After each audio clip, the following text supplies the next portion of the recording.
This is going to be fully interactive, so you can play along at home, so I encourage you to do so. I'll wait, and you guys can let me know how it's going. This is the repo. Let's see if I wrote it somewhere else.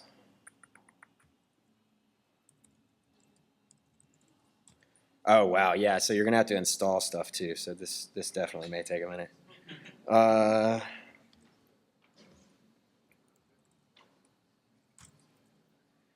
Let's see if I wrote the repo name on here. So it's Seabold. That doesn't make the repo name bigger. There it is. Dask, PyData Chi 2016.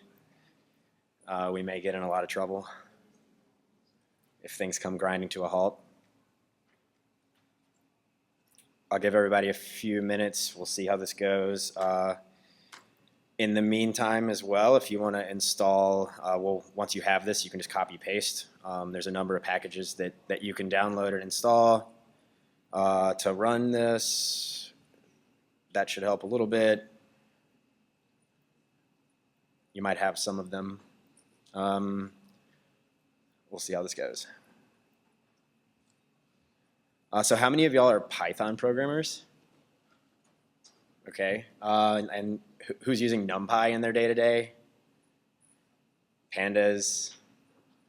Okay, so how many of y'all have heard of Dask? A few? Okay, not bad. So I'll just use this time to introduce Dask a little bit to those of you who may not have heard of it.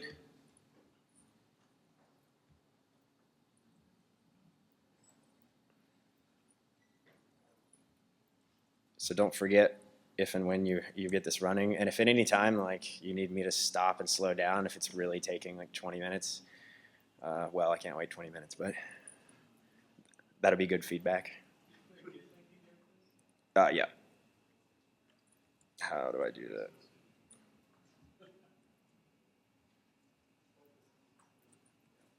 So I can put this in the...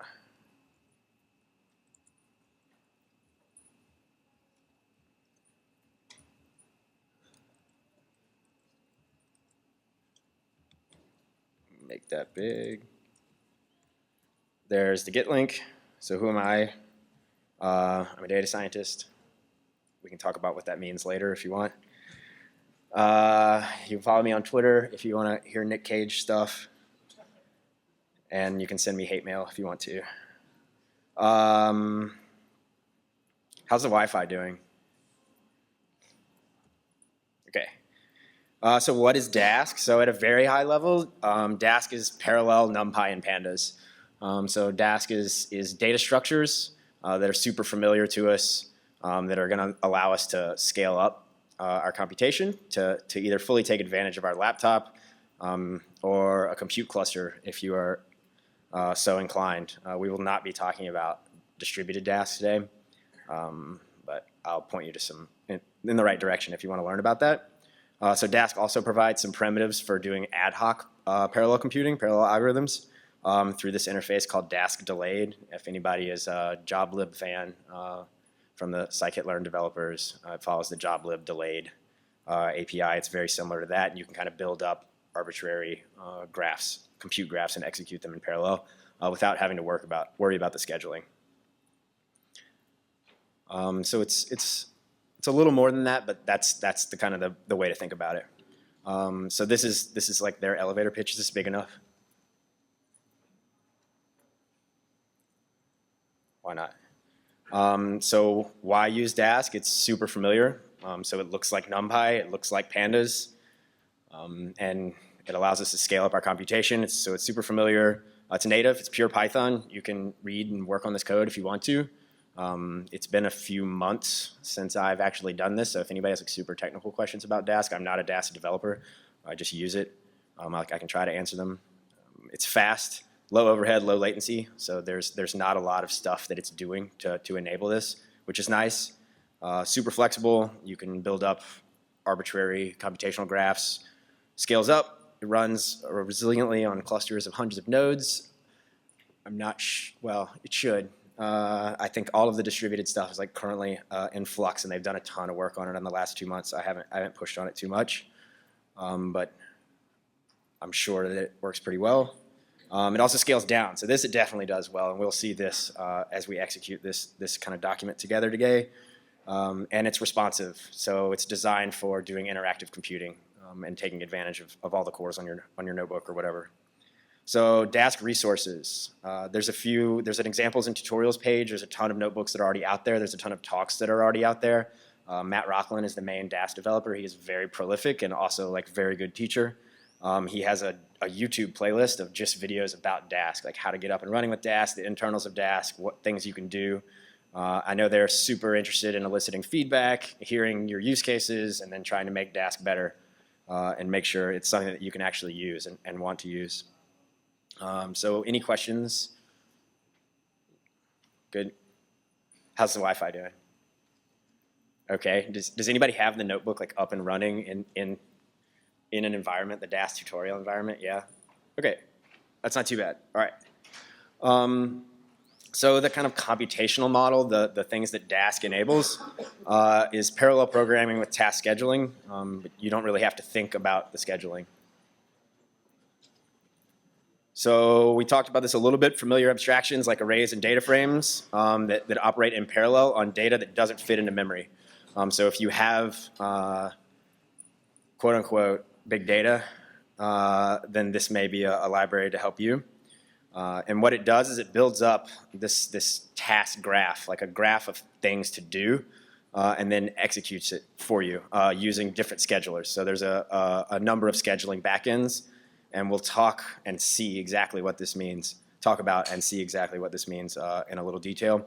So you can use either threads or processes. There's also a synchronous backend if you don't want to do things in parallel. We'll see why we might want to do that. And there's support for distributed execution. It's in a different library. It's called Dask Distributed. We're not going to talk about that today, and some of the workflows that we're going to show today may need to be a little different if you're going to execute them on a number of different machines over a network. So big honking warning for any talk where you're showing kind of a like big data tool. If you don't have big data, don't use a big data tool. It's just going to complicate your life. It's fun, but you may regret it later. So most of the examples in the notebook don't need this tool, right? So these are just examples. They're just that. So what have we talked about so far? Just to give a little bit of a high-level overview. So Dask is a collection of data structures, arrays. We'll see what a bag is, data frames. Builds up this task graph, so it doesn't actually execute anything when you are building up this task graph. It's just building up a thing that will give you back the result that you want. And then it executes this via a number of different schedulers we already talked about. There's a synchronous scheduler. You can use threads. You can use processes. We'll talk a little bit about why you might want to choose one of those. And then there's also the distributed scheduler, which is a little bit of a different beast. So the first thing we're going to look at is the Dask array. So it's a subset of the NumPy ND array interface that uses blocked algorithms. So if you have your data already in something like HDF5 or netcdf or bcalls, it's a columnar compression library, on disk, then you can just sit Dask on top of it and operate it with it like it's NumPy. And your data doesn't ever have to all be in memory at the same time. So how many of you are familiar with things like HDF5 or netcdf? Some of you work with it. Like these are kind of the big data tools for the computational scientists rather than the big data scientists. I guess that's more the kind of Hadoop Spark world. This also will work with those as well. So how does it work? How does a Dask array work? It's just a data structure on top of a bunch of chunks of NumPy arrays. So it doesn't have to have all of these in memory at the same time, but each one of these blocks is a NumPy array. And then the Dask array is the abstraction on top of all of these, and it figures out what it needs to have in memory to get you the result that you want. So what part of the NumPy API does it provide? Arithmetic and scalar operators, things that you can do element-wise, reductions in NumPy, so summations, taking things like the mean or standard deviation, summations along an axis, the things that you would expect from a NumPy array. You can do tensor contractions, dot products, matrix multiplication through this tensor dot function, transpose, axis reordering, things that don't really require shoveling data around, just thinking about it differently. You can do slicing. So you can do any of the kind of slicing operators. These are just Python slicing operators, but you can also do fancy indexing. So NumPy, fancy indexing, using things like a list of integers to index something or a Boolean index, which is super, super helpful. It also provides the array protocol through the dunder array method. We'll see what this actually means. And some linear algebra algorithms that can be parallelized, blocked, made into a block algorithm, like singular value decomposition, QR decomposition, solving systems of linear equations, triangular systems of linear equations, and least squares. So if you have a ton of data that you want to do OLS on, you're in luck. We can do that. So this is the primitive for how to, or the convention for how to import Dask array. Import Dask array as DA. And then as we would expect with NumPy, the first thing you might call is np.arange to get a sequence of numbers. We can do da.arange. The only difference here with the NumPy API is this concept of chunks. So this says how many chunks that we want to have the data in to operate on. So in this case, we're going to ask for the numbers 0 to 24 in 5 chunks. So it returns immediately. And we have this Dask array. Now we want to square every element in this array. We can do it just like NumPy. But as I've already mentioned, Dask operates on a delayed computation model. It hasn't actually done anything yet. What it's done is created the instructions to give you back the thing that you asked for. So this is the task graph. So if you look at Y, it looks like this weird thing, which is maybe some instructions and then some meta information about the array itself. So this may not work for everybody because GraphViz is apparently hard to install, but if you want to, you can call visualize on these objects and actually look at the graph computations, right? So this is like you're supposed to ooh and ah whenever the visualize happens, right? So you can see this is just 5 chunks of an array. Each chunk has a block of work to do, arange, and then apply the power operator, squaring everything. So you can kind of imagine how this works, right? You don't need all of this in memory at the same time to do this. So if you want to look at the task graph itself, it's just a dictionary. So this is all of the work that it needs to do.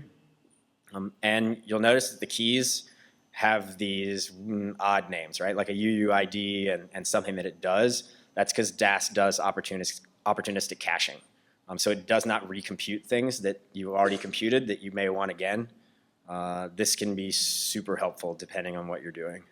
But Dask is pretty good about helping you with your work and doing it in an efficient way. So to go from kind of like the transformations, the task graph, to an actual result, we just call compute. And in this case, it returns to us a NumPy array with everything squared, exactly as we would expect. So I mentioned earlier the dunder magic array protocol. That just means you can call array on one of these things, and it knows what to do. It knows how to do the right thing and how to give you back what you want.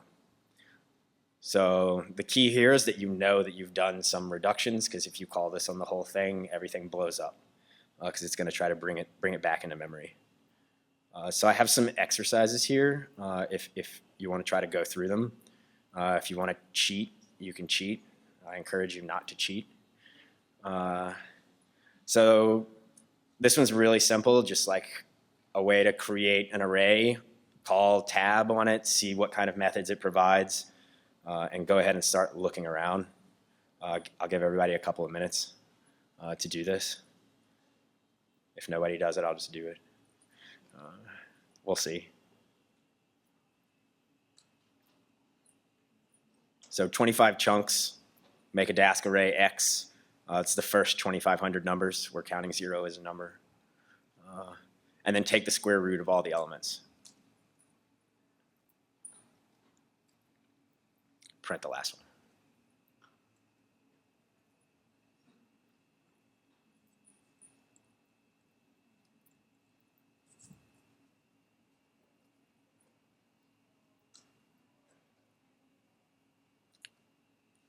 Feel free to ask questions if they come up.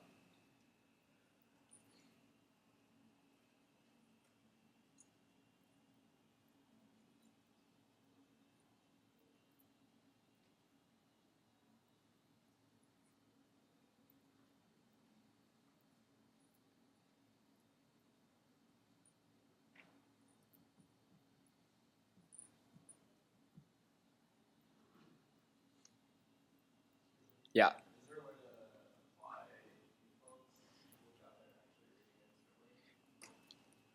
I'm not sure. We tried this the other day when I was like going back and working on this, and I couldn't figure it out. Like you would think there would be like a map to the chunks. I couldn't figure it out, but that doesn't mean it's not there. Yeah, there was a question in the back. The question was whether you can use NumPy ufuncs and if it knows how to operate only on the blocks, so without pulling everything into memory. And there should be a way to like map an operator just to the chunks, but I'm not aware of it. It probably wouldn't be too hard, and I'm sure someone's thought of it. I just don't know how to do it. Yeah, there was a question in the back. Yeah. How do you choose the number of chunks was the question. And if you, in the A range, the API for A range for Dask, it provides a chunks selector. Or do you mean like, how does one, why choose 5? Because it's a fun number. This was totally arbitrary. The beauty of NumPy is like you can reason about how big these things are, right? Because you have 32-bit floating point, and you know you're going to have a billion numbers or whatever, and then you know how much memory is on your machine, and you try to go from there. There may be a little trial and error, but hopefully you can kind of reason about it. This gets a little bit trickier when we start talking about Dask data frames, because the way Pandas deals with objects is not maybe obvious. Yeah, question in the back.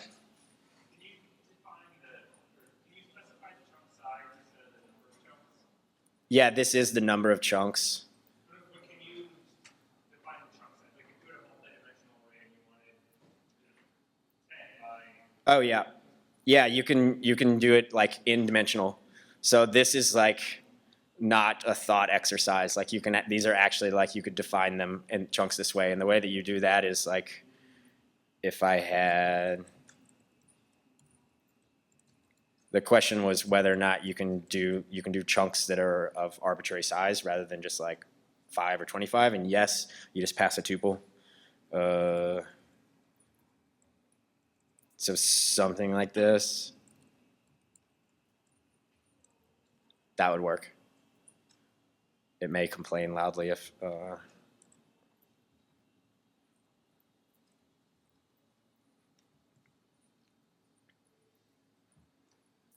Y'all want to look at a solution? This was slow one. Yeah, question in the back. So you mentioned at the beginning that you run things on parallel processors, right? So Yeah. wouldn't you want to set the number of chunks equal, for example, to the number of processors? Because it was said, I think, Sure. it works with data that into memory anyways. Sure. So the question was whether you want to set the number of chunks equal to the number of processors you have on the machine. And I guess, sure, that would matter computationally, but if you have something that's like literally too big to fit into memory, then you're memory constrained, and you want to take that into account. So it's not using like delays when it really streams the data, it's really listening memory. As far as I know, yes, everything is held into memory. It doesn't do anything smarter than what you tell it. So I'll kind of let y'all go through the solutions. In the interest of time, we will go on. But the one thing to notice here is that you can do slicing, negative index, just like you're working with NumPy. Like this should look super familiar to you. So now that we kind of have some of the concepts under our belts, we can talk a little bit about some of the little more esoteric things, I guess. So what are the different scheduling backends? I've already mentioned this, but let's talk about them a little bit. So you can control the scheduler that's actually used by compute when you call compute. Why might you want to do this? So debugging. So my first foray into Dask, I quickly learned how to debug things because I was doing it wrong.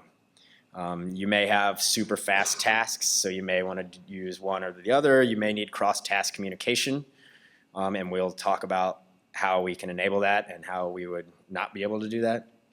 The first thing to mention is the synchronous queue scheduler. So this one's really easy. It just operates serially, it does one thing at a time. So dask.get, it's an alias for the synchronous backend, and this is your friend when you're just getting your feet wet and you're running into errors and you want to get useful tracebacks. The tracebacks may be improved now, but when I was messing around a while ago, I wanted this really bad.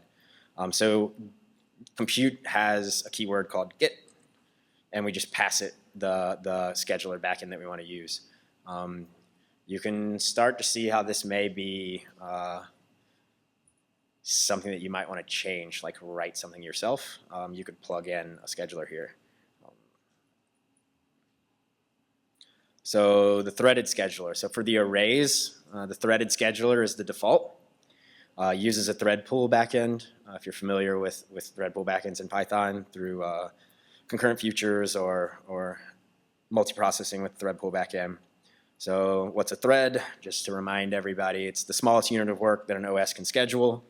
You can think of threads as kind of lightweight. So these are the fast ones. These are the ones without a lot of overhead.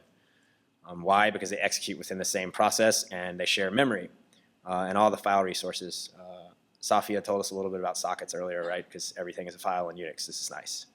What are the limitations? So we're in Python. We have the GIL, the global interpreter lock, which just means only one thread can execute at the same time in Python. So if what you're trying to schedule is a bunch of Python functions, pure Python functions, you're going to have a bad time. You're not going to be able to execute these things in parallel. The GIL is going to kick in and it's going to say, no, I'm holding a lock here. You can't have a new thread.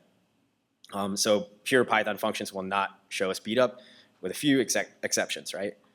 So the reason this works in NumPy is because they release the GIL. It's C code, and C code can release the GIL. If and when it so chooses, there's a cost to releasing or reacquiring the GIL, but people have thought about this, so we don't have to. So when you're running NumPy code, we can do threaded execution, and I/O tasks are not blocked by the GIL because the operating system knows to do the right thing here. So just to be totally explicit, we use dask.threaded.get, and we're in business. So by default, this was Sebastian's question, Dask uses as many threads as there are logical processors on your machine. Oh, now I see your question. Yeah, so it won't like blow things up. It won't use more threads, like processes than you have. But you may want to just watch out for memory. So I have 4.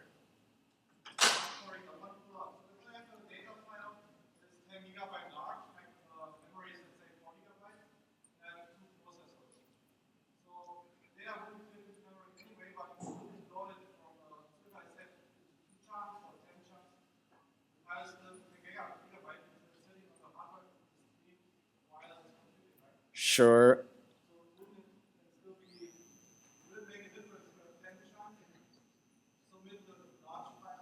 As long as the smallest chunk of work fits into memory, you should be good. Like you want to have the biggest chunk that you can in memory. It has to, yeah. So there's also a process scheduler. Uses the multiprocessing backend, process pools. So this is a call to fork. Without getting into too many details, fork can copy, and it probably will copy, especially when you write. It has to copy. So this can be heavy. You can incur a cost with using multiprocessing. So this is why sometimes you'll hear people say threads are lightweight and processes are heavy. So the limitations here, because things can get copied, you have to serialize all of the objects that get sent to the workers. So we have to serialize them and copy them over. So they have to actually be serializable. So in Python, we may have some trouble with closures and that kind of thing. The other problem is when you have workers doing work and you want the workers to communicate with each other, if you're doing something a little more complicated than the things I've shown, they have to communicate through the parent. They can't talk to each other. So there's going to be a cost of communication there. So this is the Dask multiprocessing namespace. And again, we can just pass things that way to get. So the distributed executor, I've kind of hinted at this. So it works over a network. It uses Tornado. That's very similar to how Jupyter works. So if you're familiar with Tornado as an asynchronous web framework in Python, Dask distributed uses the same thing. It's a few thousand lines of Python code. It's also eminently readable and understandable and something that you can extend and work on yourself. I'm not going to say more about it than that other than this is pretty sweet. Matt Rocklin and Jim Christ are the main developers of Dask Distributed. They gave a really nice talk at the SciPy 2016 about this, talking about how you can use Dask Distributed to do machine learning with scikit-learn. So there's now, you can do cross-validation using Dask Distributed if you have a bunch of things that you want to run. That works fine. You can do pandas data frames distributed, which is really nice. And they also talk about building up kind of arbitrarily complex things using the delayed API. So if you're interested in these things, I highly recommend going to check it out. Like if you work in a HPC setting, or if you're just wondering about how you can get more Python into your workflow to avoid other tools that are out there without naming names. So this is another example that we're going to go through. First, we're going to create this, so you might want to start running this cell. This may take a second. It's already on my machine, so it just worked. We're going to create a billion numbers, 32-bit floats. We're going to create them on disk. Before you run the cell, this is going to write 4 gigabytes of stuff to your disk. Too late. It's 2016. Everybody should be fine. If you don't have 4 gigabytes on your hard drive, you have bigger problems. So I've talked a little bit about HDF5. I just kind of mentioned it earlier. It stands for hierarchical data format. It's just a like on-disk data structure, essentially. I don't want to get too much into it from there. It can be kind of nice. Gives you fast lookups, multiple data formats. You can have meta information along with your array-like objects. So I should put the result of this operation as 4 gigabytes at the top of the cell. So we ran that, and we wrote to this HDF5 file. Now we have it on disk. So we'll see some of the blocked algorithms, how we can work on top of these things. So consider taking a mean of a billion numbers. You can probably start to see how this is going to work, but we just operate in chunks, right? So say we take 1,000 chunks of this array. We're going to load in 1,000 chunks of this array. Each one, we're going to compute the sum, and we're going to keep it around. We're going to keep around the intermediate result. And in the end, all we do is divide, right? And then we'll concatenate together the intermediate results and then divide, and then we have the mean. And we never had to hold everything into memory. So this is, at a high level, how all of this is going to work. If we can do anything that doesn't need to know about all of the rest of the data in a blocked algorithm, then we're fine. Dask can do it. So this will load in the billion of numbers that we wrote to disk into a data set. Just HDF5 thing in Python. So how would this work? Just reading from disk is just like we described it, right? Operate over this thing, keep up with the intermediate sums. At the end, sum the intermediate results, and then divide by the total number of elements. And we have a mean. So Dask does all this for you, which is really nice. So we can create a Dask array from any array-like structure, the HDF5 arrays being one of them. So we made a Dask array from this on-disk data structure. So X looks and behaves a lot like a NumPy array. We can see that a little bit. You can hit tab complete. You see any argmax, argmin, some things like cache, so there's some extra stuff going on here. Take the conjugate, copy it, cumulative product, all the stuff you'd expect from a NumPy array. And now we can ask for the result, take the mean. Again, it hasn't done anything. We haven't asked it to do anything. Remember, we have this delayed computation model. We have to call compute, and then it actually does stuff. And just to remind you, you can slice, call compute, and get back just a little chunk of this array to make sure that it is conforming to our expectations of what we're doing. Oh. I think I left some cruft in there. Oh no, that was good. You still have that. I don't think you can undo 2 deletes. Oops. So this is another exercise. Create a random normal array. You actually saw me do this earlier. 20,000 by 20,000 from this distribution. And then this is the question that was earlier about whether or not we can have kind of chunks along the number of dimensions that we have. Yes, we can. You've already seen this using tuples. And then I ask you to take the mean of every 100th element along axis 0. So we may skip this. Does anybody have any objections to skipping this? No? Okay, we'll keep going. We have more. So this is something to keep in mind, the performance. So I'll say it before I tell you to execute this one. This is going to require 4 gigabytes of RAM on your machine to run this cell. So don't run the NumPy one if you don't have 4 gigabytes free. Again, it's 2016. So we're going to see how long this takes. It's going to take like 17 seconds. We're just going to stand here. So the wall time for the user was about 16 seconds. So between starting to execute this and getting back an answer, we waited about 16 seconds. The computer was doing work about 14 seconds on the stuff that we asked it to do. Now, if we do the same thing in Dask,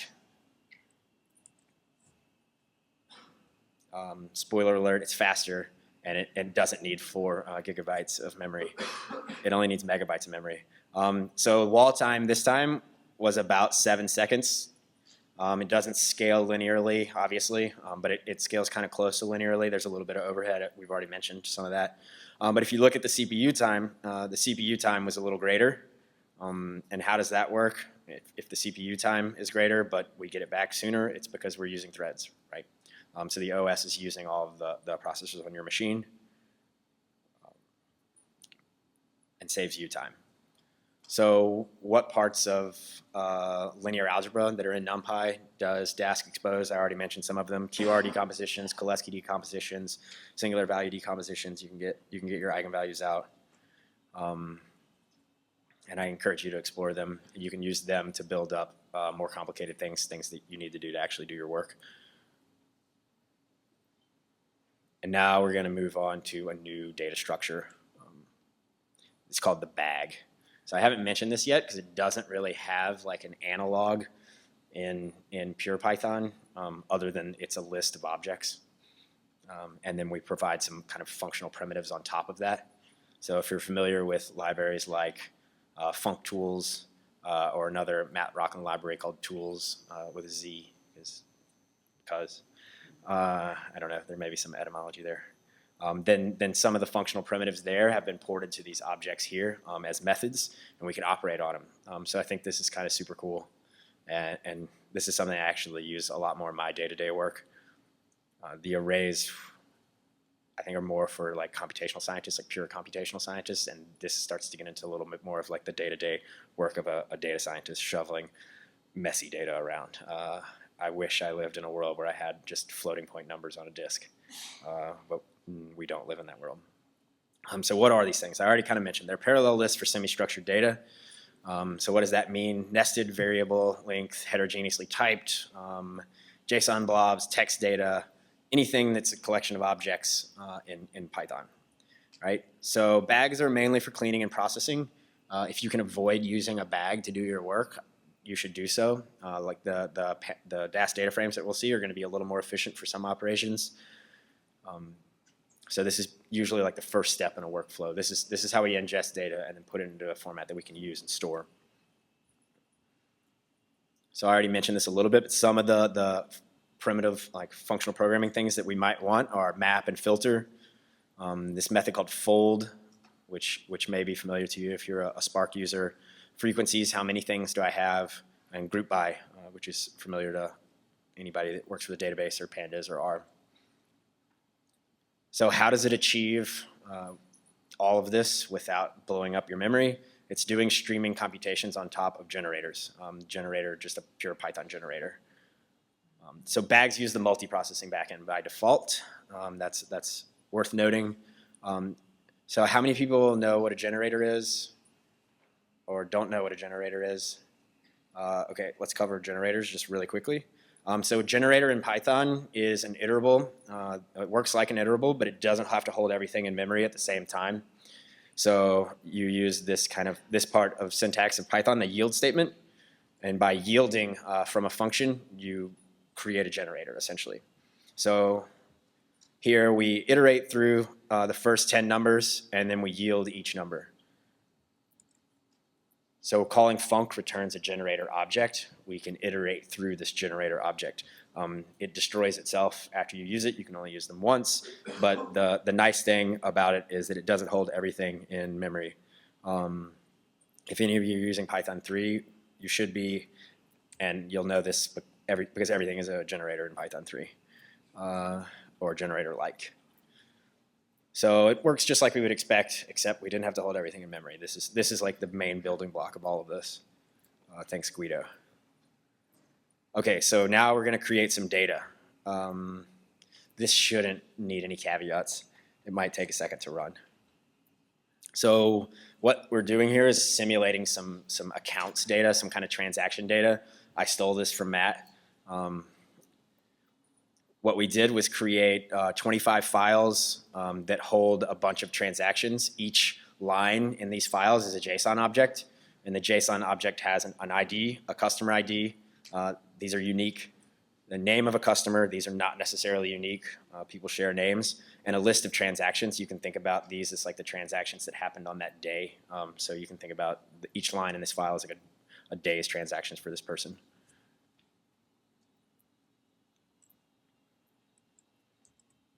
So we import Dask bag as DB, and then we can just call read text. So we can use globbing. This is super helpful. If you look at this folder, this created 25 files. There they are. And we're going to just read them all in. Say this is all kind of semi-structured data in a file somewhere. The first thing that you need to use is take. So take just takes the first in elements that you ask for. It's kind of like head on a data frame. So take one gives me back a tuple.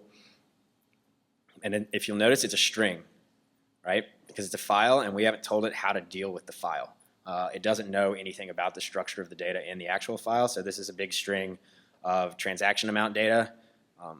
This may look different for you because it's random data. There's an ID and a name and a new line character, right? So we haven't told it how to process the file. It's just a string. So this looks a lot like JSON. It is a JSON object. We can import JSON and call map, and then JSON loads. So load a string into a dictionary in Python, JSON loads. So we map this function across the bag. But remember, everything in Dask is lazy, so it hasn't done anything yet. Every time you ask for one, so take, as you probably already noticed, I should mention this is not a lazy operation. Take actually executes. So we call take again, but now we call it on the bag that's had JSON loads mapped over it, and we get back a nice clean JSON object or dictionary.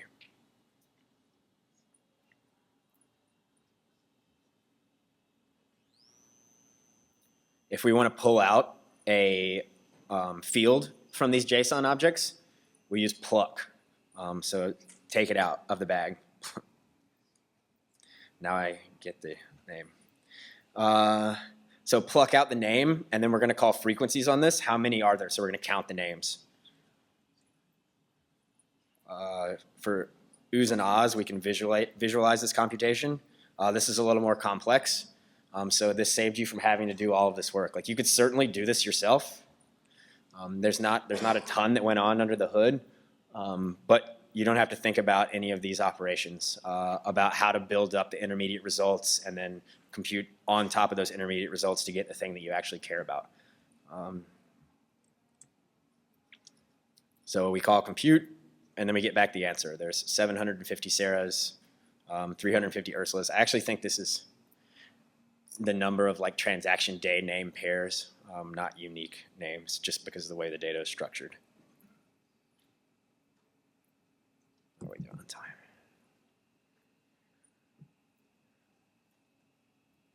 So it may be worth just looking at how we might do something a little more complex rather than have you do it. This could take a while probably, especially if this is your first introduction to Dask. So we're going to use filter. Instead of map, we're going to want to not return everything. So we're going to filter out the results. And then we're going to take all the transactions only for the first 5 users named Alice. We need a function called count transactions. And we'll see kind of what that's going to entail. But it's going to need to take a dictionary and return a dictionary that gives a name and the key count that is the count of the number of transactions for that user ID.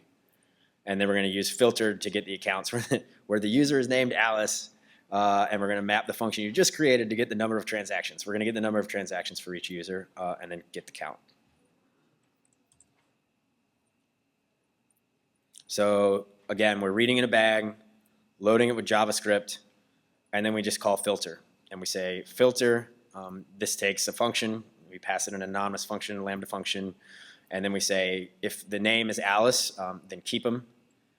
And we're only going to take the first 5. So this is how we might start to think about how we're going to build this up. And this is our count transactions function. So it's going to return the name and the count, which is just the length of the transactions. And then you can see how you can start to, like with the primitives that we have and that we've already introduced, start to build up and do like complex, interesting things on this data on disk. And everything was fine. So we filter by the name Alice. We count the transactions for all of the users named Alice. And then we take out just the counts and we take the first 5. And that's the world's least useful result.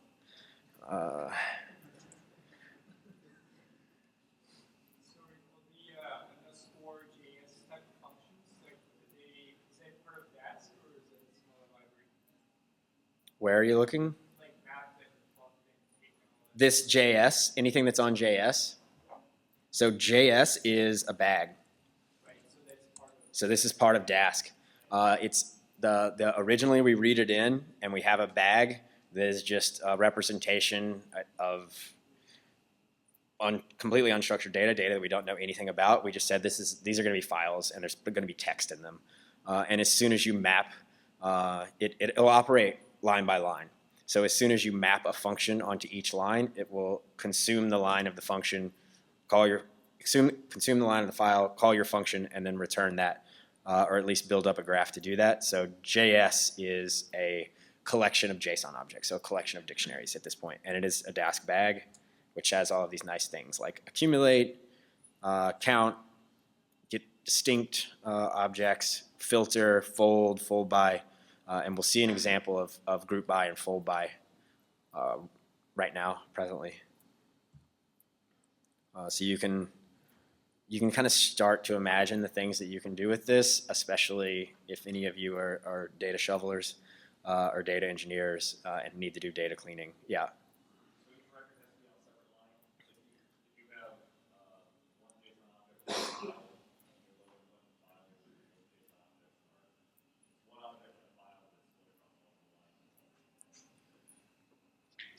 So the question is, does each file needs to be in such a structure that each JSON object is on one line?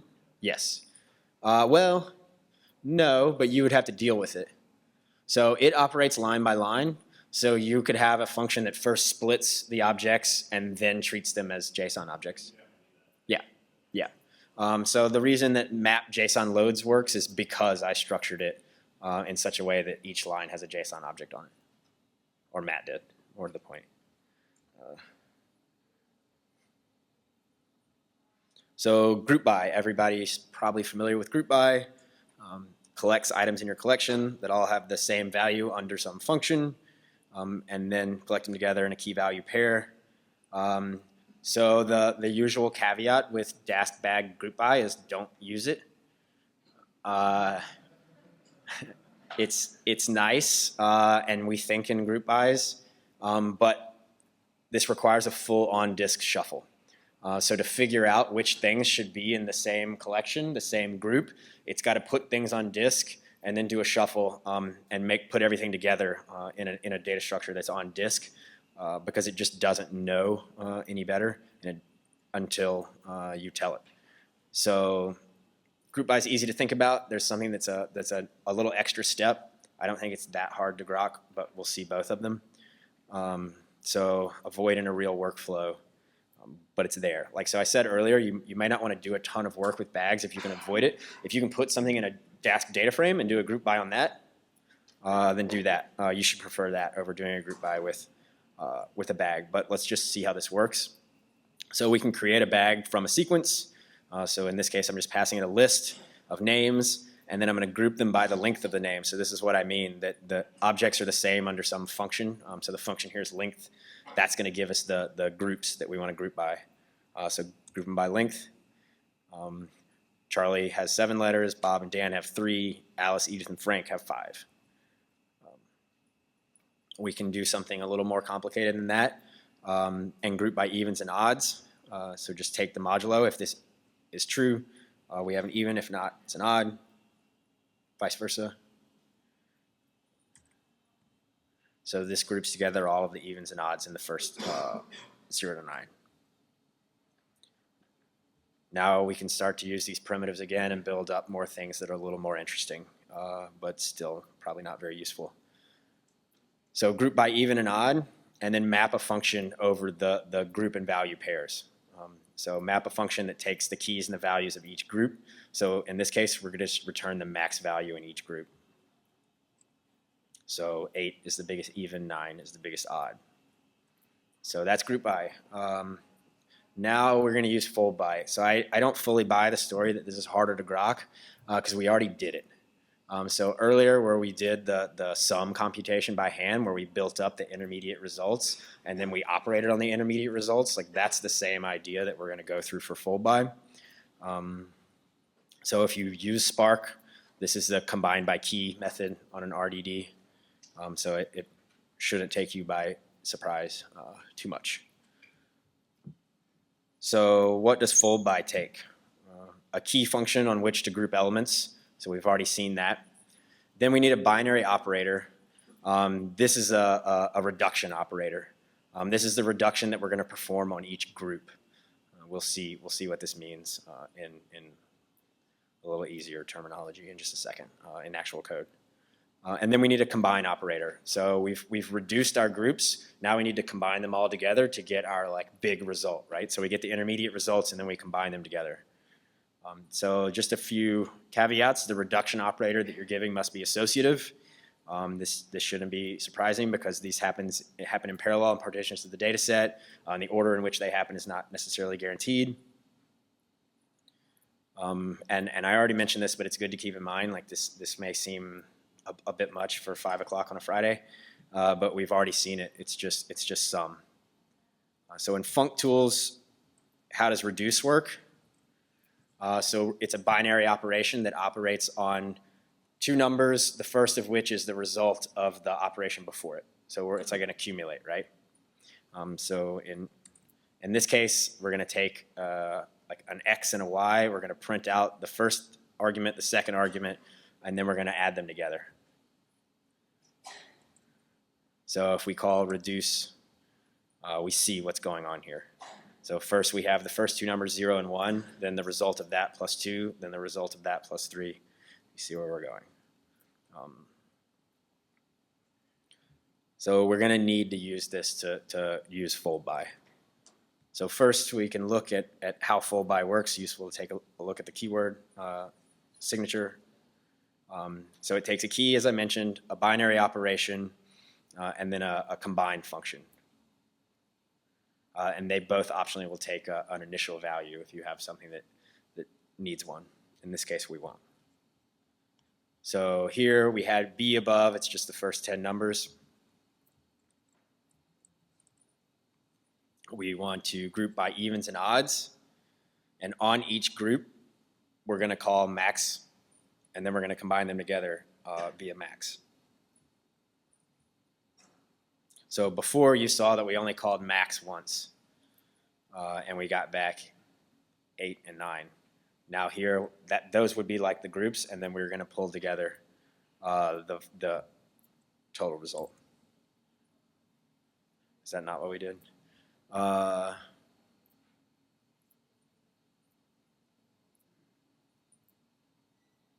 It must chunk up the computation for you and then return it for the groups that you asked for.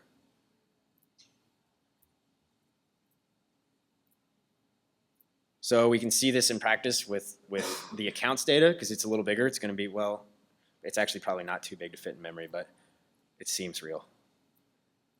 So just to remind yourself what it looks like, yeah, it's a dictionary.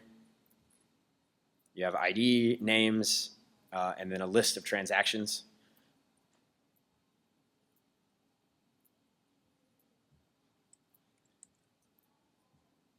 So we're going to fold by the names, and then we're just going to count, right? So each one that we encounter, add 1 to the total. So that we're going to do that on the broken up groups, and then we're going to combine everything together by just summing them up. So we ask for the counts, the unique counts. So this is another kind of useful diagnostic context manager from Dask. So if you've seen some of the distributed talks, you've seen the kind of bokeh web front end. That this is the baby ASCII version of that. So you can see how your computations are coming along. So when we want to look at the result here, this gives us back the same thing that we did earlier with frequencies, where we just did the count. So the things that are obvious are built in. The API is here to help you. But this is how you could build that up using fold by.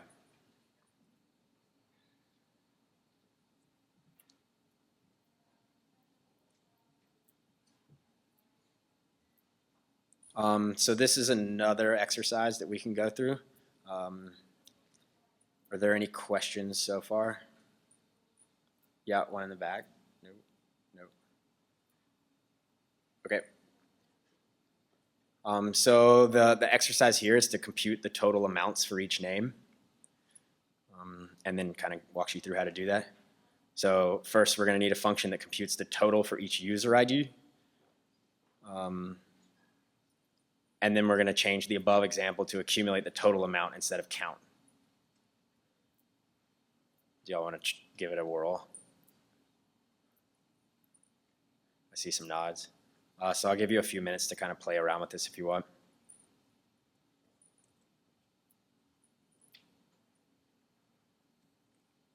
So again, this may be useful for computing this.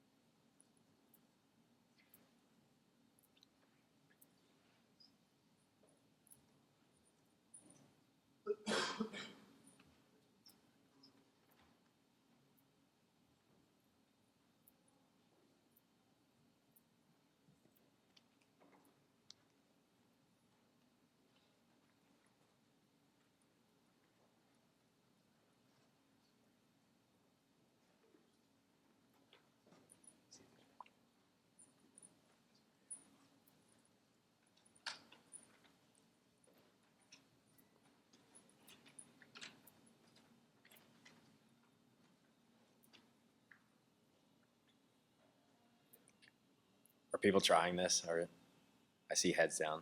I assume you're just on Twitter. I saw some nods.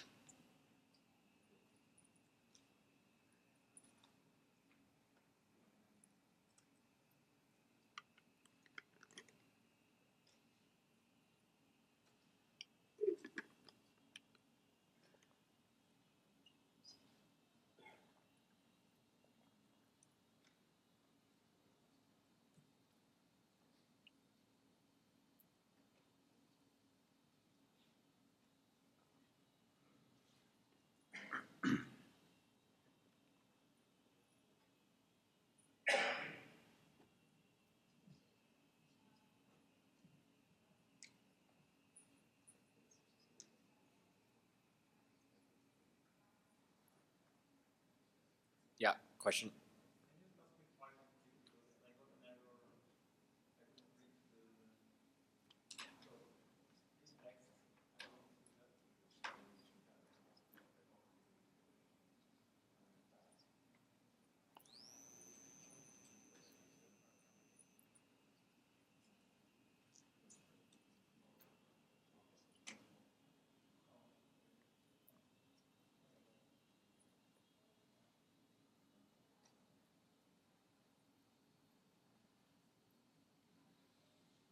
There's already a burgeoning help community. That's a sign of a healthy project.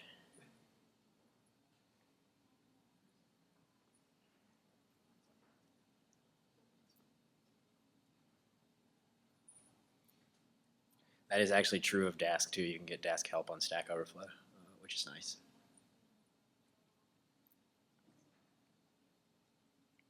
Can I ask you a question? Sure. Something you maybe covering later, but might not get to on the group wise. Yep. Like pandas data frames. Yep. So what if you do a group by apply, and there's quite a lot of like complex computation that goes on, like it does like some rolling computations and stuff. You just kind of like throw it into Dask, and it will parallelize it automatically for you and perfect hopefully in the end. Or Yes. I'm reading some of the docs and it says like the difficult case where like not apply to shuffle and whatever, which I don't think it really does, but it says like it didn't really work. So. Sure. The question is like how well Dask data frames handle complex operations. So if you want to do like an arbitrary apply or some kind of rolling computation, how well does Dask handle that? I think is the question. The answer is it depends. We'll see a few examples in the very easy cases, like it does the right thing, and in the very like difficult arbitrary apply cases. It will also do the right thing. It just may be slow, and we'll talk about why. I should cover that.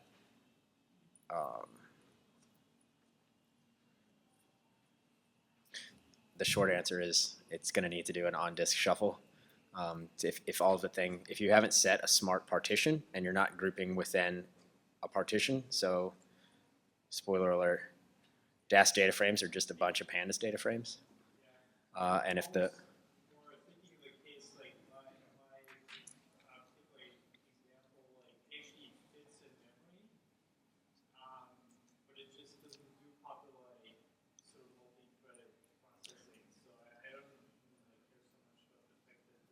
Sure. So the question is like my data fits in memory, but I kind of want a parallel execution engine for pandas. And yes, I think Dask data frames that's definitely a target for Dask data frames. There's been an open issue on the pandas issue tracker about this for a very long time, and I think it's kind of eventually become a won't fix because Dask does it.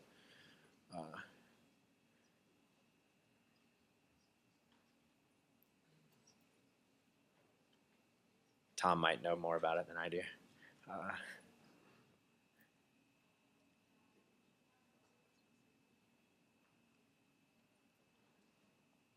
Did anybody get an answer for any parts of this? I feel like this could probably take a half hour, especially if it's your first time. So we can look at this just in the interest of covering all of the material. So this is the same thing that we've already seen.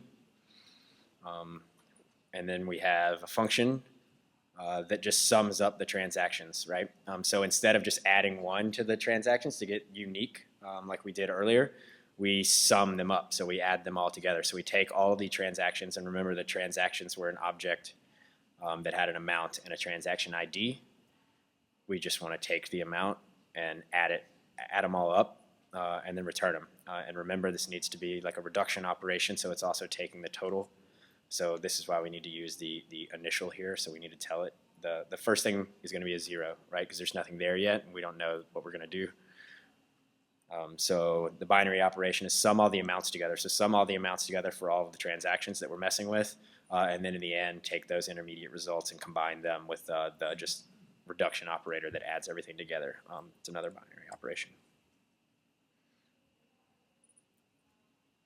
And there we have a slightly less useless result. All of the transaction amounts. So Dask data frames. So this is why it took so long to download the data.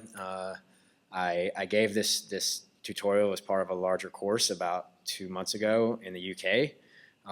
And the first time that we did this course, we realized that all of our data was US elections data and baseball data. And everybody just looked at us like we were crazy. So we went out and found some data that might be a little more interesting to them. So there's a survey, a national survey in the UK that's been going on since 1974 or so, asking people what they're eating. So you're going to the grocery store, what are you buying? How much did it cost? Everybody takes a journal. It follows them for a week. They log down everything they bought, and they categorize this data, and then they put all of the data online because it's the Open Data Institute, but it's only open up through 2000. But they have data through today. So it's actually kind of cool. It's not quite calisthenics, but a little something to think about. You can actually see how the typical diet has changed in the UK over the years. So people are consuming a lot less sugar, a lot less potatoes, a lot less flour. We're not really baking bread anymore. People love cheese. People are starting to eat a little more bread. A little more fish. Fat doesn't make up as much as our diets anymore. Other condiments. This is Nutella. I don't know.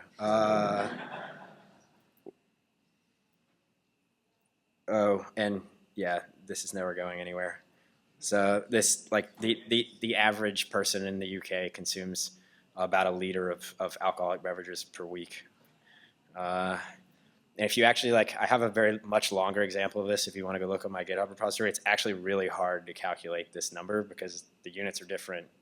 You're not really sure how you aggregate together, not just alcohol, but other things.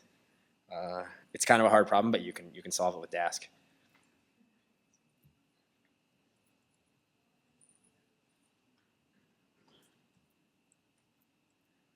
So unzip the data. This is about 400 megabytes of data. We'll talk about the data in a minute. Let's talk about data frames, Dask data frames. So Dask arrays provide a subset of the NumPy array API. The Dask data frames provide a subset of the Pandas data frame API. So this is what you use. Everybody is semi-familiar with data frames in Pandas and R, heterogeneously typed tabular data arranged along an index. So the index being the row labels or the column labels. So what is Dask data frame? I've already mentioned this, but it's just a collection of Pandas data frames. This gets you pretty far, but you kind of have to think about your data a little bit, how you want to arrange it. Depends kind of on your access patterns here. So here you might want to group by month. If the operations that you're performing are within months, then this is going to be helpful. So what part of the Pandas API does Dask provide? Element-wise operations. So these are fast and are trivially parallelizable, right? So adding together two numbers, you don't really need to know anything about the indices or anything. Just add them together. It's element-wise. Row-wise selections, so we can do that. We can do we can use the loc accessor of a data frame. Common aggregations, max on a series, max on a column, max on all of the columns. We can do that. We can use is-in. We can ask if is this true for this row. We have date, time, and string accessors. If you all are familiar with these in Pandas data frame. So if we have a column called timestamp that's actually a date time, it has a DT accessor for date time, and then we can go just give me the month. So these kind of niceties for string processing or working with dates are going to be there. Dask just kind of funnels the Pandas stuff to you, actually. They didn't have to rewrite a lot of the stuff. It also provides parts of the API that are cleverly parallelizable, so this took a little bit of thinking, but they're also going to be fast. So group by functions. I mentioned this earlier. So if you want to group by something that's already in your data frame with common aggregations, then you can do that. You can say group by X, take the Y of the groups and give me the max back, or doing it a little more with the Pandas idioms. Take value counts. You can do that. We can drop duplicates. We can join on an index. So that's nice. The index being important there. We can join Pandas data frames on a common column. We can do element-wise operations across different partitions So the partition here is, like in this case, it's the date. So the partition is how we choose to split up the data frames. Let's see. We can call resample to do like date time aggregations or expansions, as the case may be. We can do rolling averages. So the rolling API is there. I have no idea how this works. I need to go look at it. I started thinking about it when you asked the question earlier. But yeah, it's there. You could do things like correlations, things that you might want to do on a pandas data frame. So operations that require a shuffle. So this is something where it's like, well, this is in one partition, but the partitions on another data frame may be different. So we may have to shuffle to get them together, or you may want to group on a thing that's not necessarily how the data is partitioned. So up here, I may want to partition on like number of people in the household, or I may want to group by number of people in a household or something like that, or single head of household or something. But so that has nothing to do with the date. So it's going to have to take all the things out of those data frames, put them somewhere on disk, and keep them all together until it can come back and aggregate your results. So that's slow. And it's actually very hard to do on distributed across a network. So that's why we're not going to cover Dask distributed, but there actually is distributed shuffle now in Dask, which is pretty cool. So group by apply, this was the question earlier. Can we do complicated applies after a group by or something like that? Yes, it's going to require an on-disk shuffle. Is that true if everything fits in memory? I have to think about it. I'm not sure. The idea is that this should be a parallel computation engine for things that fit in memory too. Doing joins on things that are not on an index, so this may require a shuffle. And the problem is too that if you didn't already tell it that this is the index, this is my partition, Dask doesn't know, so it has to do the shuffle anyway. And you can follow the documentation link here and see the full API. So just to get a taste for these things, we can read in this data and start to mess around with it, just to look at what the data frame API looks like. So just like take was not lazy for bags, head is not lazy for a data frame. So calling head takes the first data frame that we loaded in. So notice that we did the globbing here. Let's just take a look at the data. Were people able to unzip this data? I had no idea if it was going to work on Windows. So what we have is a bunch of CSV files from 1974 up through 2000. This data is not big data. This is a problem where we didn't actually have big data, but we blew it up and made it big data. So the data all comes normalized. I put a ton of redundant information, like things like the year and household number, this kind of stuff. Demographic information on the households that don't change. We just blew it up just so we could show these examples. So this took the 1974 data, reads it in, and then calls head on it. So not all of the data is in memory at once. So we can look at DF.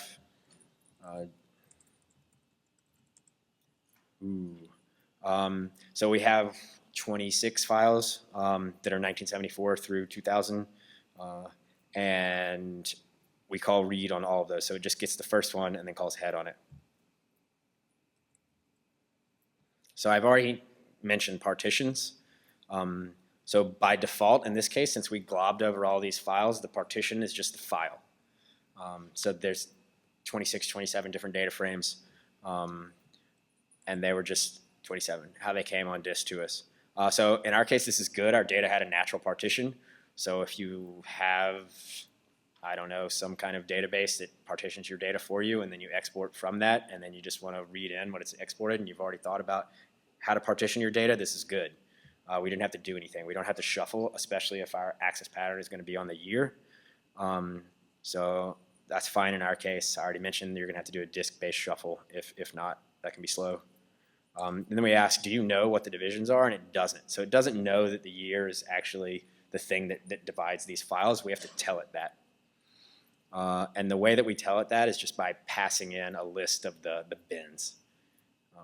This is the first gotcha I encountered with Dask. The last bin is inclusive. All of the others aren't. So if we were going to divide on this, this is going to give us 1974. It's going to give us two partitions.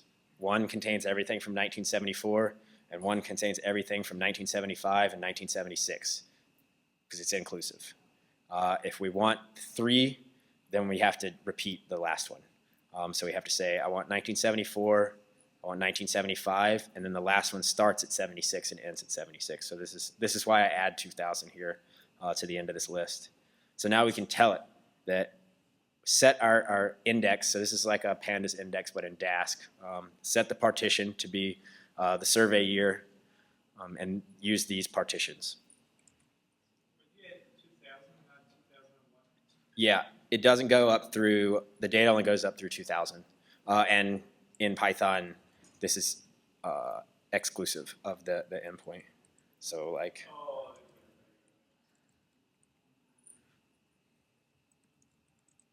right? So we just want to make sure that we're doing this. So do you know what's going on now? Yes. So we're good. And we can look at the divisions just to make sure. So the divisions is like how you think about dividing the data. The partitions are the actual, the data partition itself. I asked a clarifying point on that. So nothing is loaded into memory yet. We just told it some stuff. But the meta information from pandas is available, so things like info works. So we can go like, what do we actually have here? We have the household number, it's an integer. We have the food item number, the day in which they logged things, how much things cost, more specific identifier of the food, the quantity consumed, no idea, month, how many people in the household, males, females, children, and then dependents that are not children. So in addition to the data frame API, the Dask data frame API has a few more things that are nice. So it has this function called categorize, which turns categorical variables into categorical variables. Why you might want to do this? No, like, I don't, that's not glib. So like if you have a bunch of strings repeated, right? You don't want that. You can consume all of that information down into a dictionary and then represent the data as actually just integers. So it's going to be small and much more efficient for things like serialization when you call categorize. So categorize is a good trick to have in under your belt.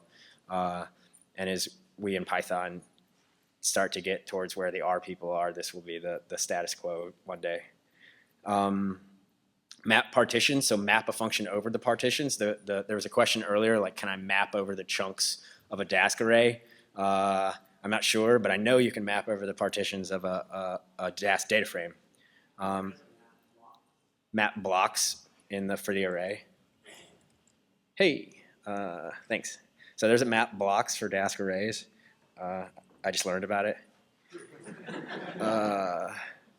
So you can get partition. Like a lot of the times I want to sanity check myself and I'm like, one of these can fit in memory, so I'm going to grab it. You can repartition the data or set a partition. You can serialize this thing to a bag. So you can be like, give me a Dask bag out, or you can serialize it to Castra, which is in like kind of experimental on disk data store, columnar compressed. Uses B calls. It's an interesting project. We can visualize these things. We've already seen that. And then a few of the methods like apply have a slightly different API. And this is because things like these complex operations that you're going to do, Dask doesn't know what you're going to give it back. So you got to be like, this is going to be an integer. I'm going to name it this. This is going to be a floating point number. And I'm going to name it this. So let's take a look at a few examples and kind of wrap up. Uh-oh. Did I run all of my cells above?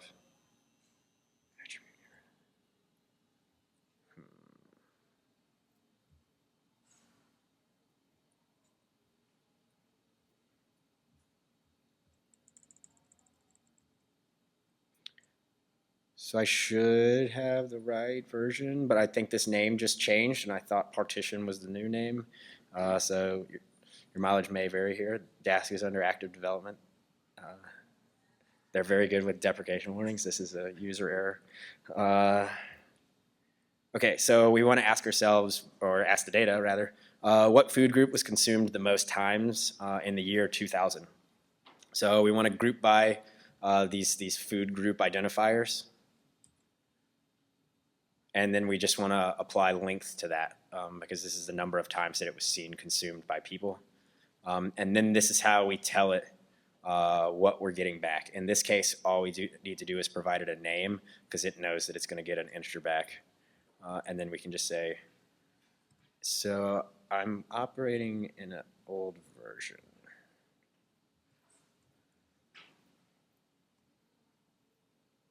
So I didn't follow my own instructions. I'm not operating in the environment that I gave you for this. I think I can fix this. Hold on. Uh-oh.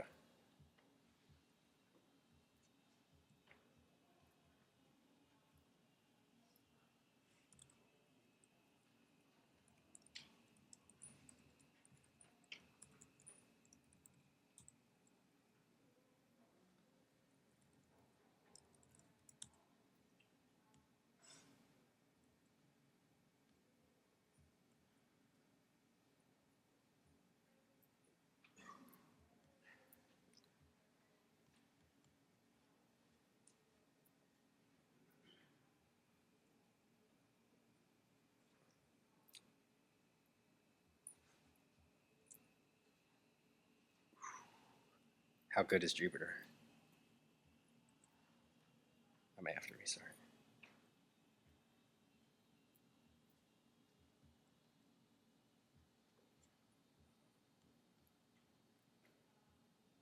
Abort.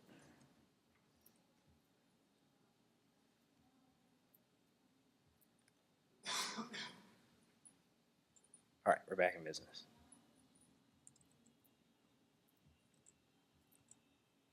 Hey. All right, we set the partition. This is partition.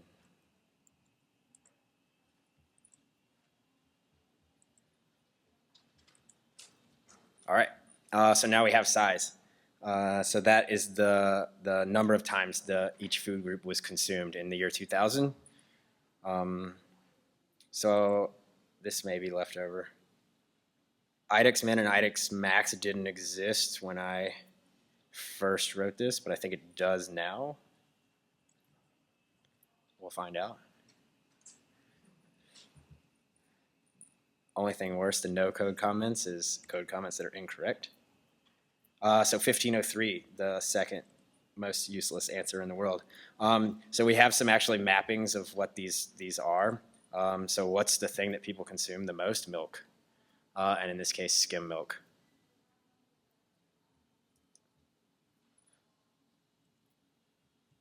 So this is good for historical purposes. What was the food group that was most consumed in 1974? Any guesses?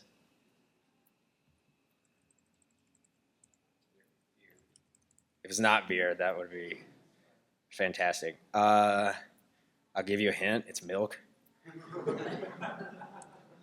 Oh, I need to update this. But it's not skim milk. It's whole milk, right?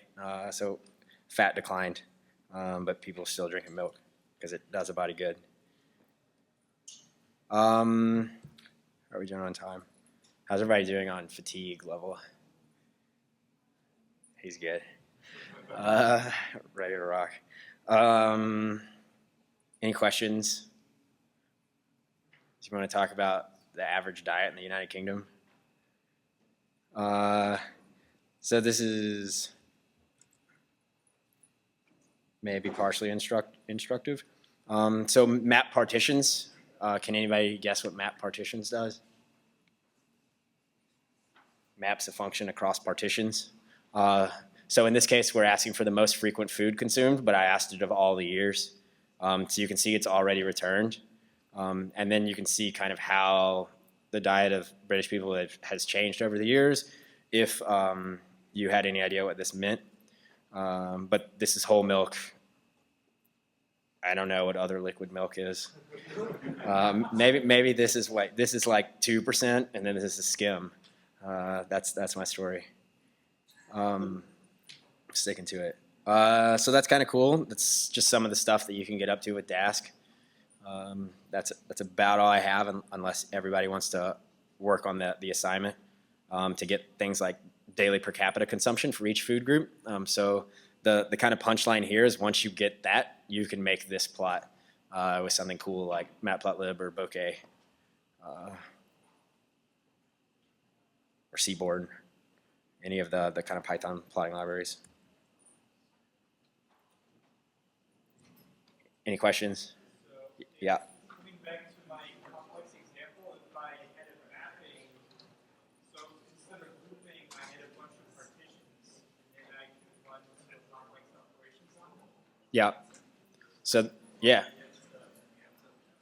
Yeah.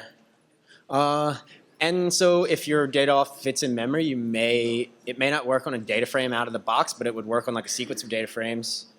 So instead of like read CSV being the thing that gave you the Dask data frame, you could do it with another function. So there's a from delayed. You can make delayed objects. But yes, it can work. It may be a little bit of work, but thank you, everybody.